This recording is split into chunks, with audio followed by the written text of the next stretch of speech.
Oh yeah, and get me some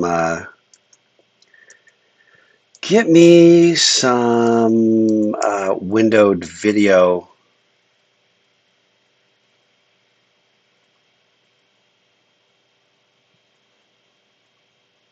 There we go.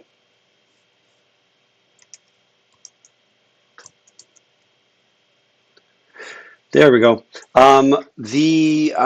Okay, the room I'm in a conference room at SoFi in Helena, Montana. And the room I'm in, the light it's just like hall, and there's not much of a light source. So I feel like I'm a little bit in the shadows. Maybe it's not too bad. Okay, so here's the deal. Here is the deal. Oh, let me get out of that. Okay. Yeah, the deal is to pull this thing off. I think the way we have to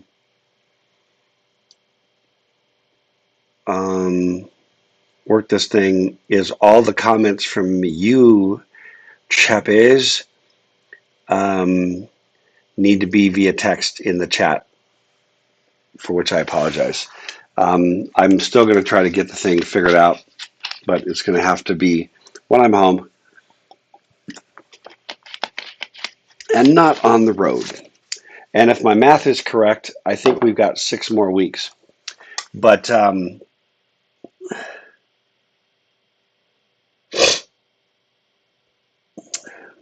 yeah, the memes are fantastic. Thank you, Tyson. Thank you, Gunnar. Okay, we're going. Let me go get a link for you.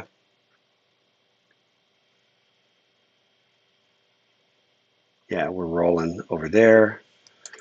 And I think what I'm going to do is, let me go get a link for you. By the way, can somebody just check on YouTube and tell me if I'm getting audio on YouTube? It should be, but I just need a sanity check on that. There, you're like, where on YouTube? Okay, right there. I just dropped the link.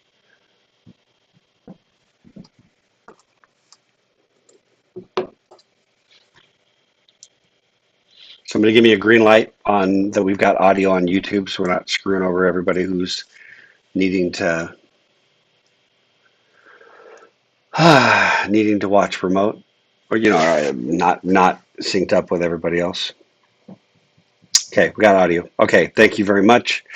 Okay, what we need to do today, I want to just kind of dive straight in here, and just get after it, so we can get you through some UML. Thank you, Gunnar. How's everybody doing? I hope everyone's doing okay. We had that Omicron surge to start the semester. I'm going to do a quick. Oh, I sound better than the home setup? Ollie, I'm not sure, man. I mean, I got the same laptop, same basic setup, except I'm running off of Wi-Fi here in the SoFi building. Is that the difference? My home, man, makes me wonder if my home setup is just so suck. Really? So, see, you said audio and video in sync first time all semester. Really? Huh. So I got a question. It's a survey.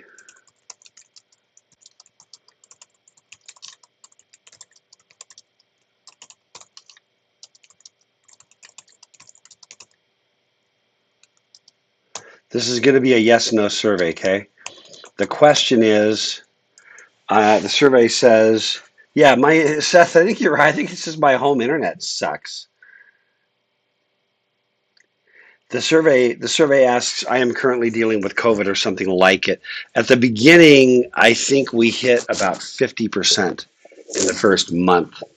Either just kind of like recovering from it or dealing with it.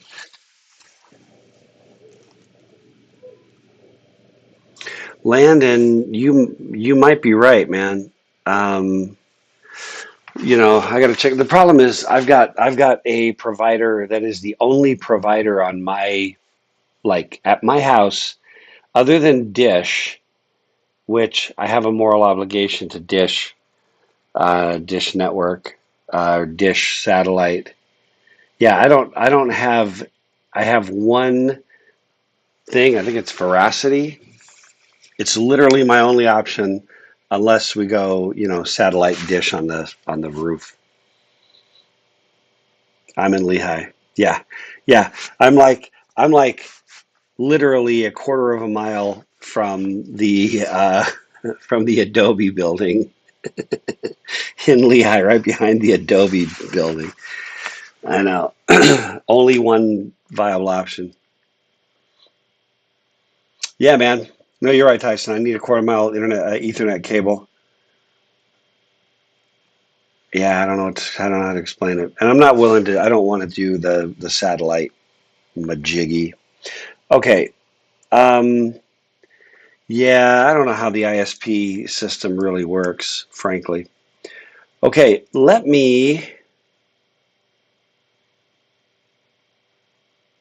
dive in. Let me get to where we are on class diagrams, okay? And by the way, I do happen to have, thankfully, I found the only conference room in this building that has um, a, you can see that, where's my lag? That has a remote, that just has a separate display, on the same desk, which allows my complete setup. I just have to swap devices, and then we're good to go on setup. That's pretty good.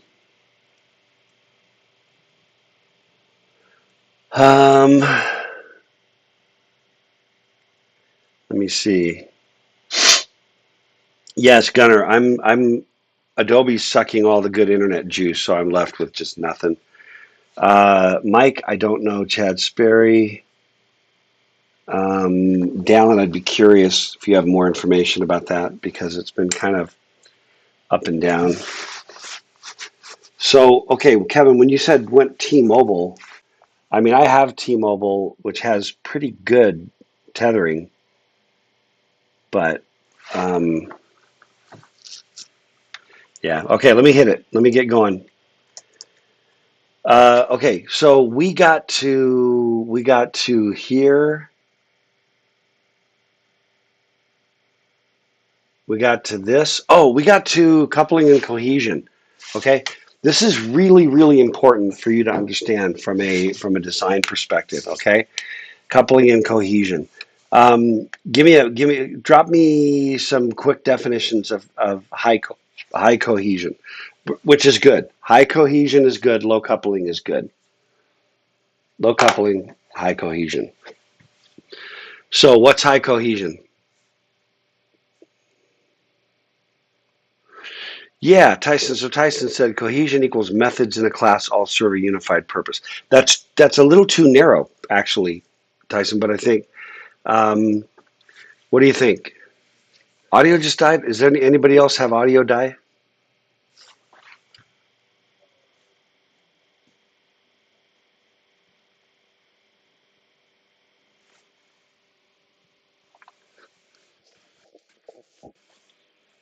How's the audio?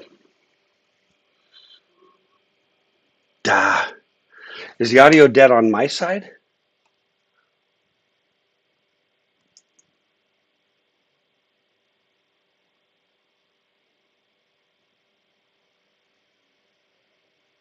Audio. Crap. Okay, hang on a second. Hang on. Okay, hold on.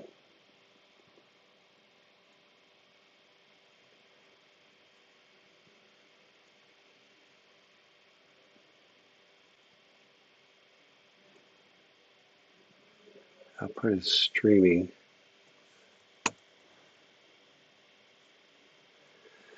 There's always something.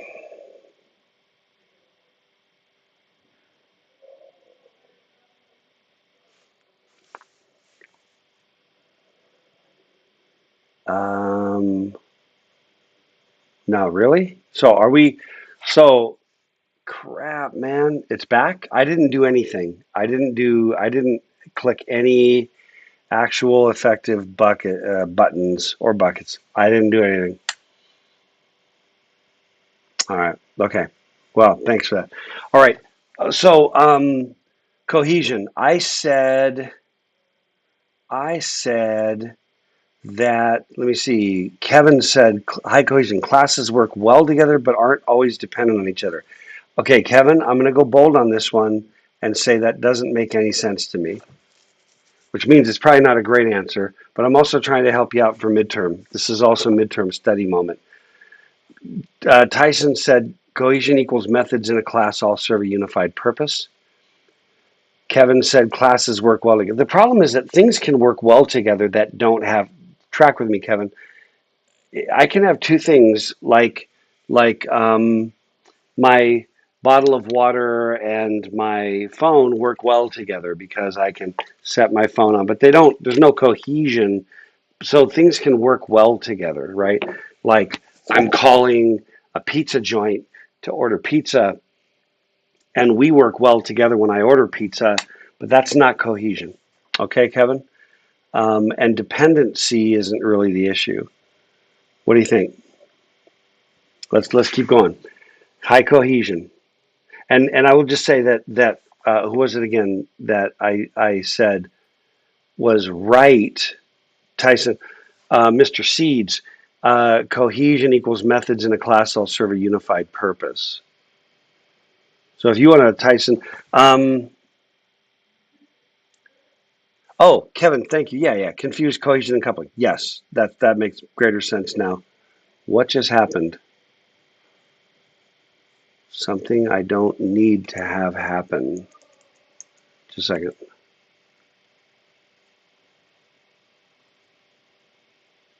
Okay. All of a sudden, my screen just went to a different place.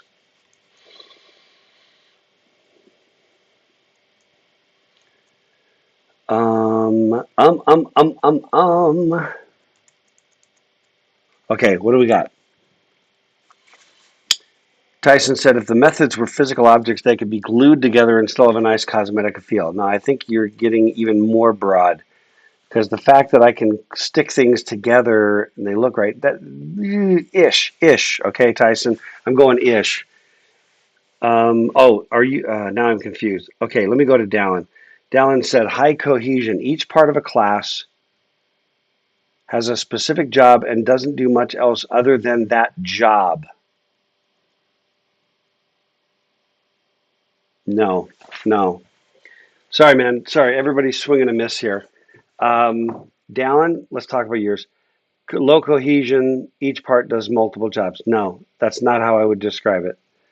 So we got a lot of swinging and missing going on here in honor of baseball, which I really don't care about. Um, Audio died again? Fetch! Tell me when my audio's back. Gosh, I didn't do anything. Sorry, man. You heard fetch. Okay, let's try this some more. Okay, I'm going to give you it. Are you ready? I'm going to give you the short version, the super short version. The shortest version I can give. Now, keep in mind when it's module exam, midterm exam time, the shortest version is not the goal. The goal is not to be as short as possible. The goal is to use your words, to say words. Okay. And by the way, thank you for letting me know immediately when my audio cuts, so I can, go into like place filler nonsense land until it comes back. All right. Let's see what Wes is going straight to Dr. Google. High cohesion is a software engineering concept that refers to how closely all the routines in a class or all the code in a routine, right, but also support a central purpose. Yes, I agree with Dr. Google. But it's not even just about the routines in a class or the code in a routine, but it's also about the data itself, right? So there's a class that's built around certain data, and that data has methods that operate on that data, and they all belong together. So the shortest way I can describe this is to say that things that are in the class naturally and logically belong together. Okay? They belong together. So if I have, I just flew to Helena from Salt Lake today, right? So at one point in my bag, in my man bag, I had, a bottle of water, a bottle of Diet Dr. Pepper, a little thing of M&Ms, and a little bag of Fritos. Okay? So that portion of my bag exhibited some decent cohesion around the idea of snacks you take on an airplane. Okay, so if the goal is airplane snacks, if my object class is called airplane snacks, then that has good cohesion because they're all things.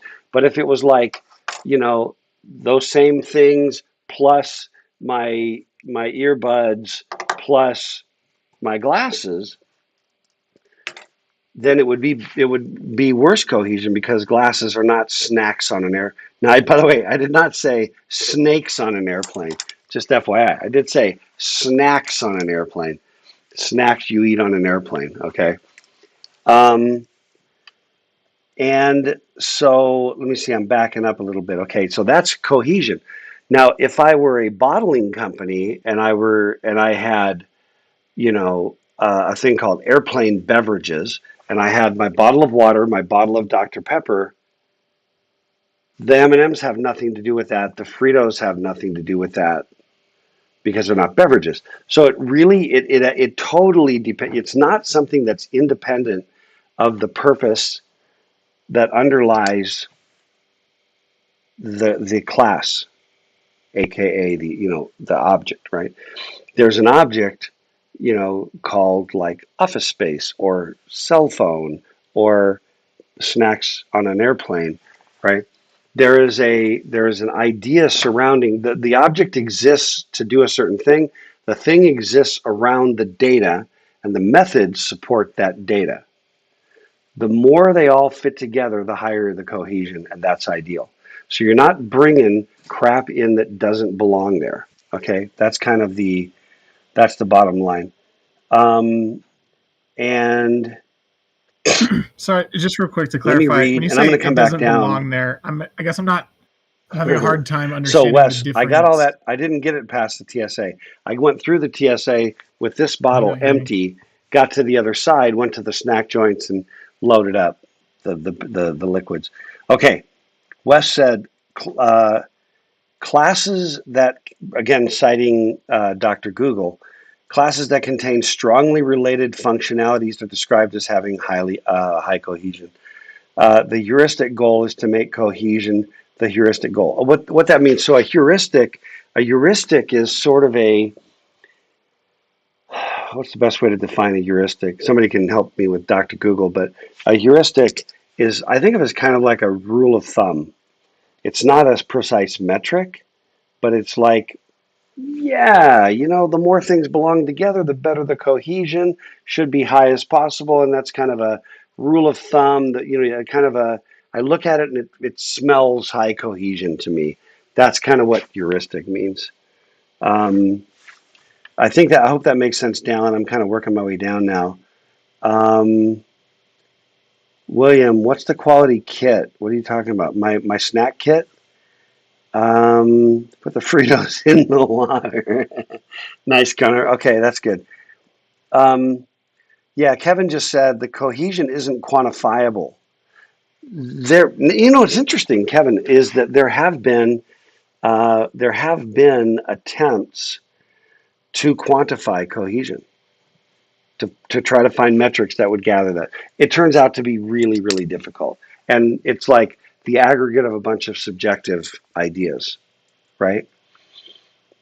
Um, And so, since I'll temper, Kevin, what you just said. I'll temper it by saying not that it isn't quantifiable, but that it's difficult to quantify.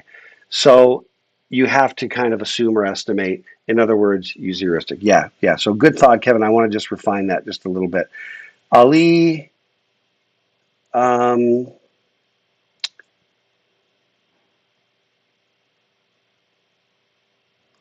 okay, I want to just make a comment about your Ali's grabbing a quote of heuristic. The objective of a heuristic is to produce a solution in a reasonable time frame. Now, that the problem with that one is that that's not a definition of heuristic. That's heuristic in a specific context. But then the pull quote doesn't grab that context, so it doesn't make sense in the abstract. Cohesion is similar to the principle of don't repeat yourself. No, okay, so Lance, I would say it's like coming at it from a different angle. All the things that need to be in there are in there, and that the things that are in there kind of belong together. The idea that you're getting at, Lance, is almost more like lack of redundancy, which kind of relates a little bit to cohesion. I don't know if that's helpful. Snacks on airplanes are so lame. Yes, Luke. Seth would rather have snacks. Go get your own, man.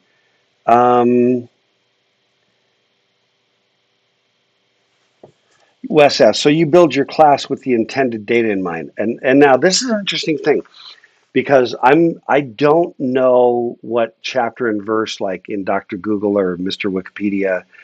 I don't know what they're going to say. But in my opinion, classes kind of derive from this idea of the abstract data type. The original sort of philosophical origins of the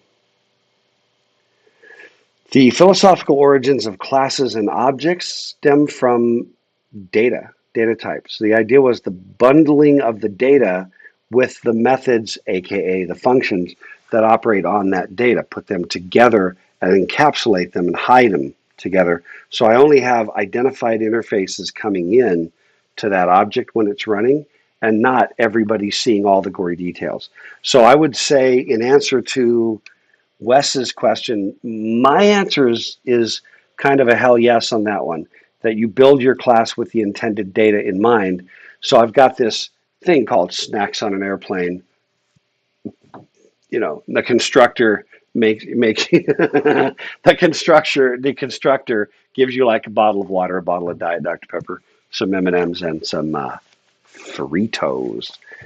And also, can I just ask a question? Why is it so hard to find Diet Dr. Pepper in an airport? A lot of Diet Coke, which I'll go to in a pinch. And seeds, apparently somebody said something. Again, I can't hear you, and I apologize. And if I turn it on right now so I can hear you, then I won't hear. It won't go to YouTube, and I know that's stupid, and it's my fault. Let's call it my fault. Sorry, Luke. Luke said, can you clarify about things being in there that shouldn't be in there? Still not really seeing the difference between cohesion and coupling. Okay, fair question, Luke. Both seem related to how well they work together. Okay, and there may be some, there's a little bit of Ms. Wikipedia coming down there a little bit. And I'm just going to keep working my way down, okay? And try to answer Luke's question. So here's an object. Here's an object. Here's an object. Object. Cohesion has to do with the stuff inside the object, which we could also think of as intra-object effectiveness, efficiency. Coupling has to do with extra object, object to object. So if I have this bottle of water and there's a cup, which there's not a cup here, but if I had this bottle of water and a cup, then that's a funny, I was trying to be funny, coupling, but that's good coupling. Okay, they work well together, but they are about different things. This one is about, a cup has certain features, ideas. They both kind of hold water, but they're not the same They're not the same object. One's a bottle, the other one's a cup. Okay. So I don't know, Luke, if that helps. The idea that, because I really haven't gotten to coupling. And I think there might be some confusion. So let me just talk about coupling for a second. You got to remember that anciently, in order to make a data structure and use it, you used it everywhere. So if somebody wanted to add, let's just say you had a doubly linked list of a particular record type, okay? And the record had, just think of it like a JSON file, or it's just data. It's just stuff, and then like a link forward and a link backwards. So you could doubly link the list, right? So you could traverse it in either direction. It's just a linked list. Okay. There's a routine somewhere that's all about printing that list. And that routine has to know how to see all those things. Somebody else adds to that list, and it adds a node to the list, or reads value from a list, or deletes something from the list. Well, all those things shouldn't be visible to the rest of the code. And in object-oriented programming, I would take that structure and I would put it inside my object, and then I would just have an add where I would say, I wouldn't even have an add and then hand it the record, because I want to be able to change the structure of that record. Okay? I need to be able to change the structure of that record later without breaking all the code. And I did this once, actually, on a project in the 80s. The language was Pascal, I think. It was either Pascal or C, because those were my first two significant professional programming languages. But probably Pascal. I did more programming early on I did way more in Pascal, but I eventually wrote the bulk of all the code I ever wrote was in C. Okay, but what I'm trying to say is I had this elaborate structure. It was just there in this global variable file, my file.h. And then it was all of a sudden I realized that the structure of the record structure had to change. I just needed to add a field. Didn't even matter for a lot of things, okay? But I needed to add a field. Everybody who did anything with that linked list, one global linked list, everybody who did anything with that basically had to use the record structure. So the record structure, I don't know how big my code was. It wasn't big, 5 or 10,000 lines of code. But there were hundreds of places where the record structure itself had to be disclosed. Okay? This is about coupling. This one little routine that's just trying to read the name or whatever had to know the structure. Now, what I need to be able to do is have the object with the data inside of it, the methods kind of sitting in there, all with a little case. And then I ask the object, hey, what's the name in the fifth node, right? What's the name in the fifth node? And all I get back is the name. See what I mean? The coupling is very low. I don't have to see, in fact, nobody talking to this routine has to know what the internal data structure is. Okay? I'm just going to tell you, here's the node, here's the name, here's the one thing, add it to the end, and if you have classic data structures like queues and stacks and linked lists, or, whatever,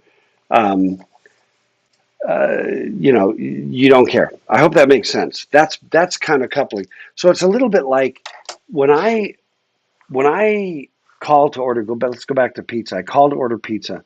I make a phone call. I call the number. Pizza dude takes my order. I give him a credit card. There's a certain exchange, and then says it'll be ready in 20 minutes. Right? Okay, that is really nice low coupling. But let's say, for example, that I had to, when I talked to him, I had to give him my social security number, my blood type, whatever, certain kinds of personal information, as opposed to just my phone number, my name, my credit card, and my order. That's all I actually have to give him. Imagine that he had to have access in and see all these other things about me, in order to take my order. And then that would be high coupling. You have to see too much. Okay? So the more you make me know about some other object in order to interact with it, the higher the coupling is. The lower, the fewer things I have to know about something, okay, in order to interact with it, the better. That's the idea. The object itself exhibits high cohesion because all the right things are in there and there's not a bunch of other crap thrown in there that doesn't make any sense or belong there. Okay, I'm going to scan down through the comments and see what we got here. Luke, does that make sense about cohesion and coupling? Because again, what I'm going to say, Luke, is that how well they work together doesn't matter. I mean, it's a red herring. It's like it's too vague to be meaningful. Riley is correct. A heuristic is basically an educated guess, and Riley like a rule of thumb, right? And then thank you, Kevin, for the Wikipedia. Oh, wow. They actually led, I didn't even write this article, but cohesion refers to the degree to which the elements inside a module belong together. It's almost exactly what I said. Um, um, Dallin, just that cohesion should always be as high as possible. Yeah, yeah, within reason, right? I mean, you do the best you can, and that's where heuristic comes in. So, Luke, cohesion boiled down to less repeated code. No, it's not about repeated code. It's about crap that's in there that doesn't belong in there. Okay? Let's say, for example, I have an object that's called guest Wi-Fi access. And I don't know, I'm making it up on the fly now, but imagine I had guest Wi-Fi access, as an object, some kind of an object relating to that. And also in there was like, because I'm in this, other environment, right? And then imagine that I've got another piece of data and methods that are involved like room reservations. Because it started off with like, maybe the object started off being about sort of like on-site resources at this at this certain location, right? Eventually it just shifted to be about the Wi-Fi access for kind of guest Wi-Fi. But still lingering in there was a bunch of crap about room reservation. Well, the room reservations need to be a separate thing. You got to refactor that out. But if you've got an object that's trying to be about guest Wi-Fi information or whatever, it's going to verify stuff and it knows passwords or whatever. And it still has, and you have to talk to that to reserve a conference room at this location. Okay. Then that's bad cohesion. Okay. So it's not about repeated code. That's redundancy. It's about stuff doesn't even belong there. Okay. Um, okay. Alex said cohesion's about, by the way, great comments. Appreciate the discussion. Alex said cohesion's about a class and its methods. Yes. Intra. Coupling is about multiple classes connected together. Yes. That's right. Now that's that just says sort of intra versus inter. Intra-object cohesion, intra-object cohesion, inter-object coupling.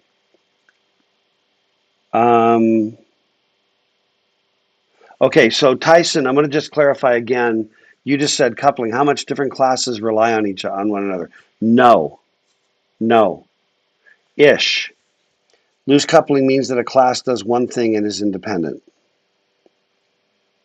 No. Loose coupling means I have an appropriate relationship with you. When you talk to me, you don't have to know,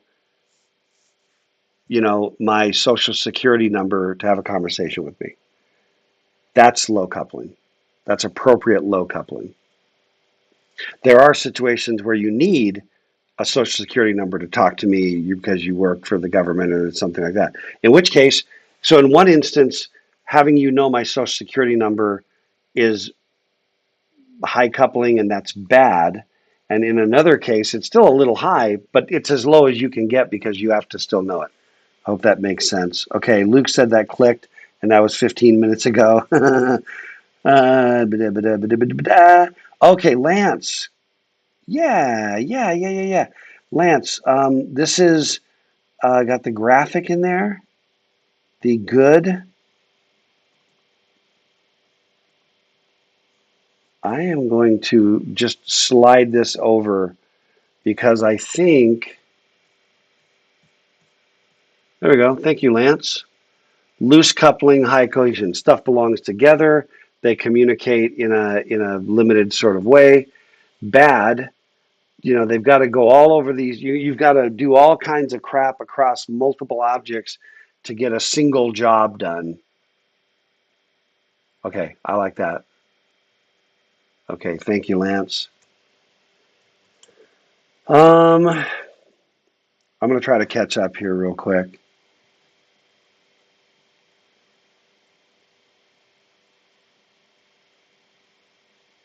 Luke said, just to be clear, loose coupling could really be described as only interacting with other classes through a minimal amount of controlled interfaces. Yeah, but by minimal amount, it means I talk to you only when I need to talk to you, and what I talk to you about is only the minimal of what I need for us to get the job done. I shouldn't be having to know a bunch of things about you on your internals. That's the principle of David Parnas right there and information hiding. I shouldn't see your internal structure. James said, so if I'm understanding, high cohesion is when a class has all the data members and methods that operate on those data members that need to be there and nothing else. Slow clap for James. Yeah, no, that's exactly right. So data that doesn't need to be there isn't there. And methods that relate to data that shouldn't be there isn't there. The stuff belongs together. And you understand this is very subjective. There's not like a truly objective standard. But yes, James. And yeah, Luke, I agree with Luke. The pictures are awesome. I think it really does help quite a bit. Kevin, DP is the nectar of the gods. Shame on you. Let's see. Seth, thanks for bringing that. We're now about 12 minutes back, 14 minutes back. We're talking about Diet Dr. Pepper. Okay, Luke, are you being ironic about aspartame being completely safe? Because my wife would beg to differ with you. She's a certified health and wellness coach and dietitian. Okay. No, Wikipedia is not a doctor. Gunner. Mike, yes. Slow clap for Mike. Low coupling means things don't know much about each other. Okay. All right, great discussion. Seth, Dr. Pepper tastes like the liquid at the bottom of a garbage bag at a movie theater. That's because what's in the liquid at the bottom of the garbage bag at a movie theater is Diet Dr. Pepper. And that's number one. Number two, Seth, how do you know? See, this may be suggesting some poor life choices. And Alex is actually, I'm giving Alex an upvote on his comment that the real answer is to quit drinking soda altogether. That's actually true. So I give you water with like microplastics.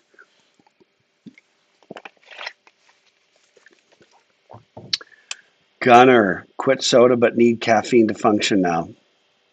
Ouch. Ouch. Yeah.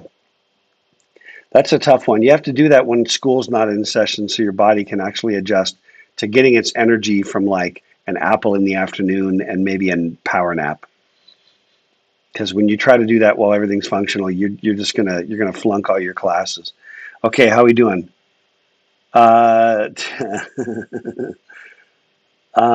Luke, coffee's the best caffeine, but it tastes like shite. Or just be like everyone else and take Adderall, like everyone else. By the way, I have a theory. Did anybody watch the State of the Union? I didn't, but I saw a couple of clips. Did you see this one where Nancy Pelosi she stood up and she started, going like this with her hands? right? And my theory on that one was that her Adderall kicked in. That's my theory on that one. Okay, back to on. Oh, Kevin's bringing us on topic. Well played, sir. Kevin with the on topic tag. Would having high cohesion infer having little to no side effects? No, but low coupling, yes. So that's more, Kevin, about low coupling. Because if I don't need to know, look, if I don't need to know about you, right, um, in order to interact with you, then a lot of things can change without us having to change our interface. When we began to um, require, COVID testing or, various things, I just got off an airplane where I was thrust back into a dark and dreary past in which I had to wear a mask for about 3 hours straight.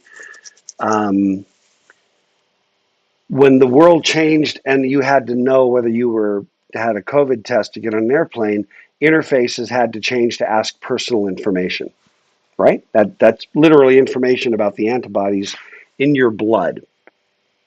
That's pretty high coupling. And when that change happened, every bit of software that required that had to change. That's side effects. Okay? I hope that makes sense. It's a really great question, Kevin. The answer though is about coupling. Gunnar takes caffeine to supplement his Adderall. But if you do all of that and then pound down some Diet Dr. Pepper, mainline your caffeine and then get some Diet Dr. Pepper to wash it down. Yeah. Okay, now we got the side thread going haywire about caffeine. Fine.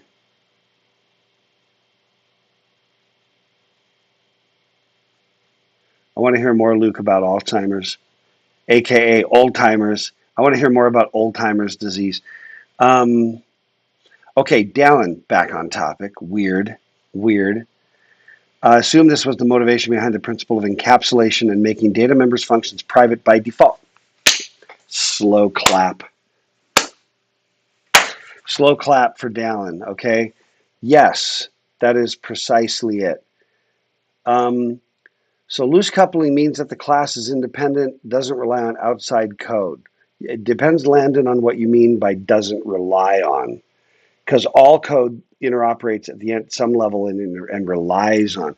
It means I don't have. What I want to just continue to press on you guys, especially with the exam coming up, is be precise. Be as precise as you can, right? Rely on outside code. Well, I don't know what that means. I know broadly, but then it could be 50 different things, some of which are right and some of which are wrong. So it's not precise enough. Um, the class is independent. So it does mean loose coupling means I don't have to know enough about you to interact with you. Okay, hang on. Where are we at?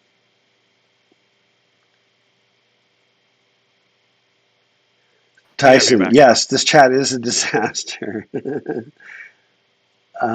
Caffeine and Tyson, caffeine and cohesion. Here we are. How we doing, man? We're like 14 minutes behind still. Okay.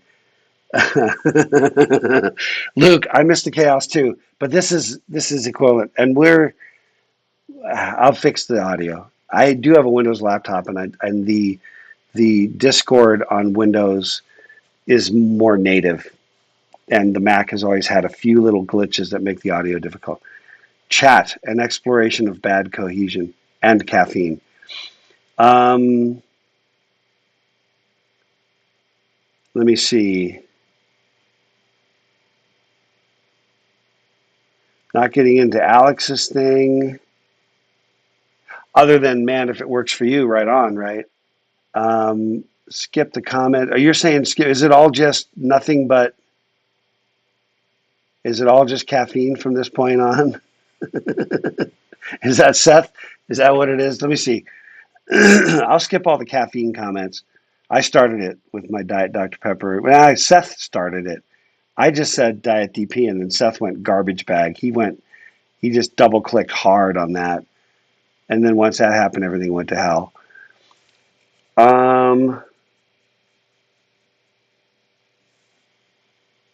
The chat has very bad cohesion. Yes. And sometimes some bad, excessively high coupling. People sharing, like their personal dietary habits. Okay, where are we at? Okay, Mike, guest Wi-Fi access plus nuclear launch codes. Hella bad cohesion. Yes. So next thing you know, Mike, you start World War III too late by trying to just log into the guest Wi-Fi. Next thing you know, it's all nuclear codes. Let me see. I'm just scanning. Okay. All right. Thank you, Luke, for the aspartame.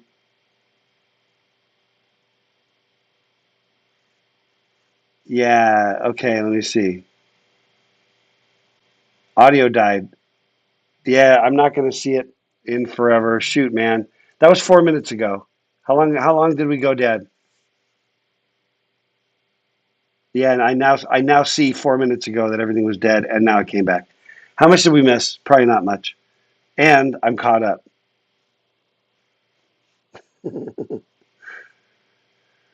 Oh man, yeah, sorry about that. Okay, let me keep going. Do you feel like this is, look, from the perspective of design, this is really, really important. By the way, did somebody just call me, or was this somebody trying to sell me uh, car warranty?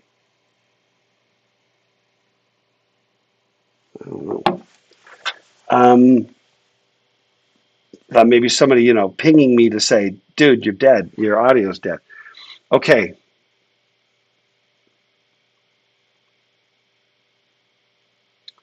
All right. So from programming to design, here's where we are. Missed your whole response to Dallin's post, which you were slow clapping for. Yeah, what was Dallin's? Hang on. I probably shouldn't burn time on it, but I did give him a slow clap. So it seems like, let's just go back real quick.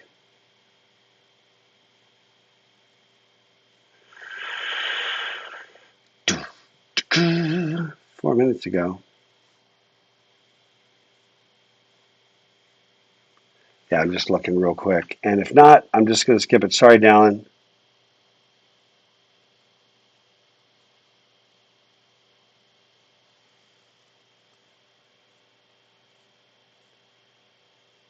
I'm just looking.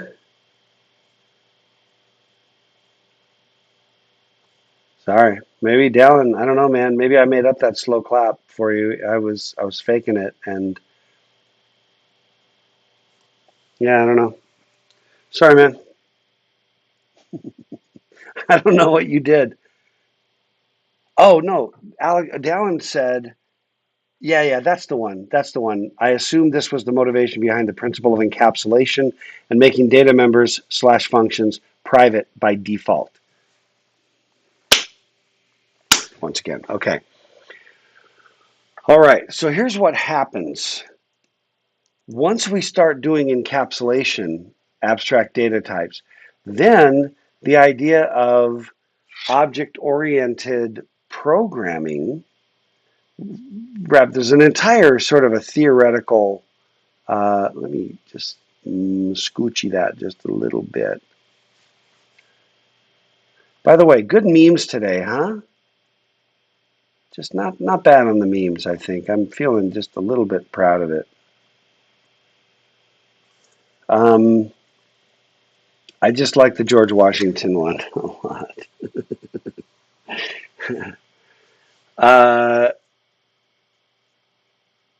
yeah, so what happens is there is a relationship between programming languages, language features, and design methodologies, right? Design methodologies help you to understand how to use the features that a language gives you. Sometimes there's this cycle. Then what happens? It's another. I've written papers on it, but at some point, there's a feature that's not in the language. Like abstract data types, we're like, well, let's just put these over here, put them in a file, and we'll make a rule that you can't touch it. But the language didn't enforce the rule. The sort of the social rules of the programmers supported the rule. In the same way that you could do something like in assembly language, remember 2810, you loved it so much. I know you did, because most of you were in there with me. And operating from assembly language, you could build looping structures, right, with a conditional whatever. So then somebody pretty soon in high-level languages like COBOL, Fortran, eventually ALGOL, which was the kind of the father of all modern, if you want to call them modern C-like languages, but let's go Pascal-like.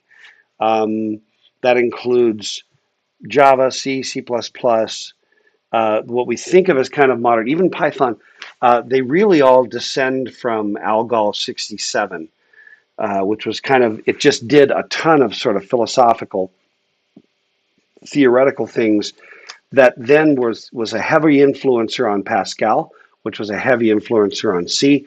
And then C became the kind of core influence for C++, which was like retrofit an object-oriented wrapper around an imperative language. um, And then when it was time to make Java, it's like, well, I mean,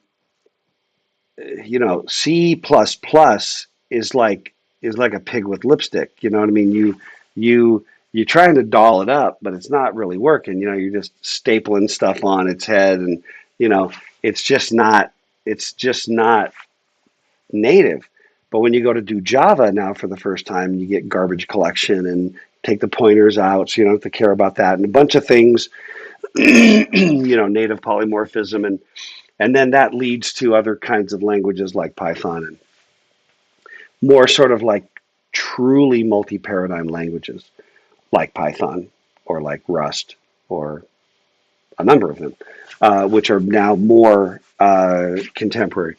Feel free to start a big language war now in the chat about Rust, and the people, the Rust missionaries now, feel free to get on a soapbox in the town square and spout your Rust propaganda if you must.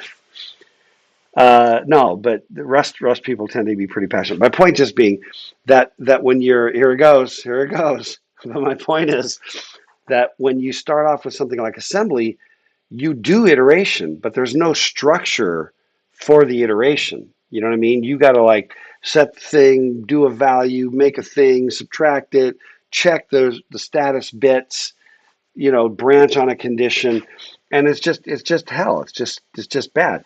Then somebody just goes, hey, what if we just do a for loop for I gets one, I plus plus, to some end condition, and we build for loops. That's an example of a design methodology that relates to, so you've got a language like assembly, design tricks that transcend the language, and then the next iteration of the language incorporates those design tricks in the language natively. Are you tracking with me?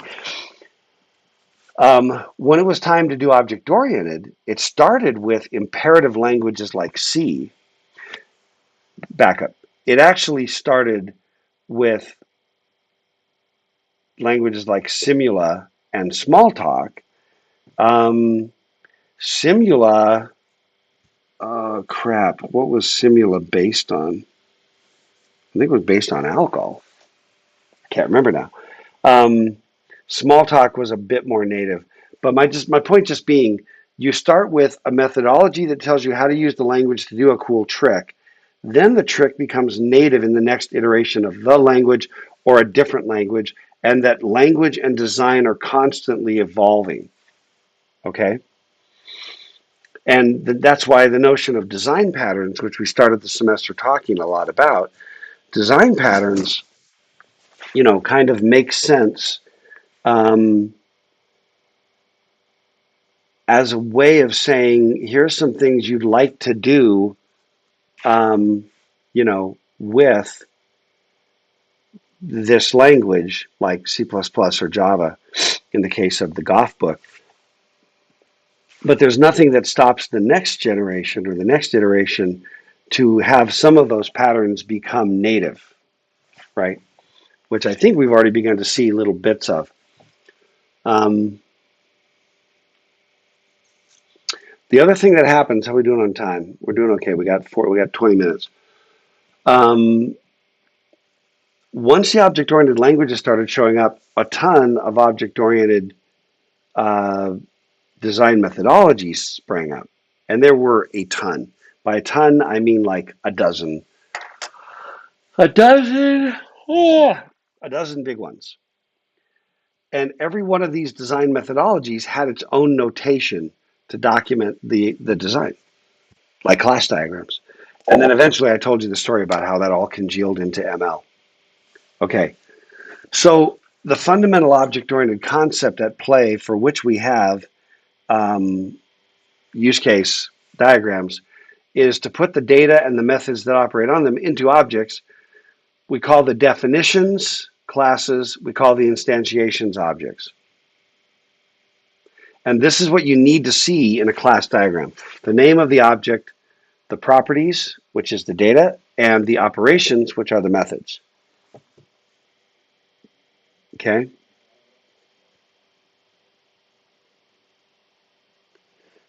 Mike, I have worked on a C++ project at a company. Okay. Here we go, baby. Here we go. Now we're diving in. The bulk of this, remember, the number one reason I want you to look at UML and put your brain on, and I understood that, you know, in our classroom setting, if you want to tune out, you can tune out, and I can't stop you from tuning out in class either. It's a lot easier here where there is some cross section of you, probably already just tuned out, and you're just trying to optimize to graduation. I get it, but here's some things that we're gonna talk about. What I really care about. So these are all from Fowler. Okay, all of these class diagrams are from Fowler. This is really important. Can you please just like enchant this in your head while I say it? Remember, I care most about what this makes you think about from a design perspective. I don't care if you walk away going, oh, the star means this and this means that and that means that. But if you've had it pass through your head once, then you're going to be in a better situation to just think about design. Because the UML diagrams and any other sort of related diagram, it exists to capture and embody a design decision or set of design decisions that you made. That's why it exists. Okay? You got to document it. And there's more than just you that needs to know about it. I mean, that's the thing, right? So understand as well, in order to read this thing, understand that these little grayish, the little grayish lines like constraint, association, role name, these are just labels. They're not part of the diagram. Okay, just to be really clear about that. I'm trying to tell you what it is. We'll walk through each of these. We won't get through them all. And frankly, I don't care. We'll get through all of them eventually, just not today. This next point is really an important one. Where you see this kind of documentation is larger companies with a lot of technical stakeholders. And even companies that are large enough that it would surprise you that it's not there. So James, what slide deck is this? This is called UML Class Diagrams. It's either going to be called 5 or 6. I want to say one thing about, I know the language wars are still raging. I just want to say, Mike, when you say you can have decent C++, but it rarely happens, that's not true. Either what you said is not true. What is absolutely true is that you haven't defended the statement, actually. You just simply made an assertion with no data to back it up. My own experience says you can have decent C++, just like you can have decent everything else. Luke's comment, okay, about writing shitty Rust. Yes, obviously. You can write great code in any language. You can write bad code in any language. And in my experience, I've seen a lot of great C++. I've seen horrible C++. I've seen great and horrible in every language I've ever seen used. So I don't think so, Mike. I'm just calling you out on that. You got to back that up with some data. Sorry, man. No, not wait. Hashtag sorry, not sorry.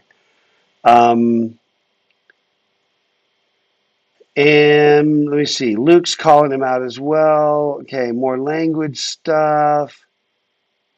Audio's gone again. Crap. It's okay. I was just talking about Rust.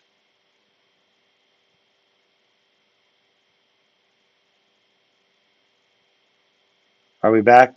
I'm so sorry, you guys. Tyson, yeah. James, did you hear what I said? I answered James. We're on it's called class UML class diagrams. It's either like 5 or 6. Okay. All right. Let me keep going. Who's the target? Who's the target? Hit me. What do you think? I'm going to pause. The developer himself, herself, yes.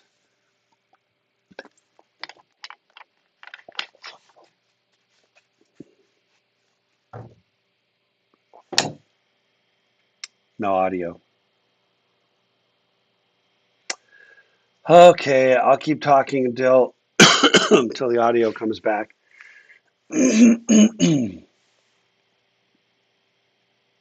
How are we doing? We back? So right now, Craig, my mic is these guys. I wonder if is that part of it?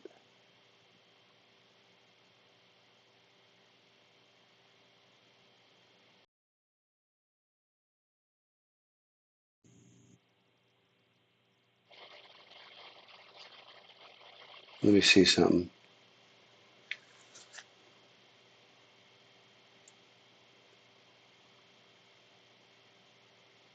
I'm gonna do something. Let me try something.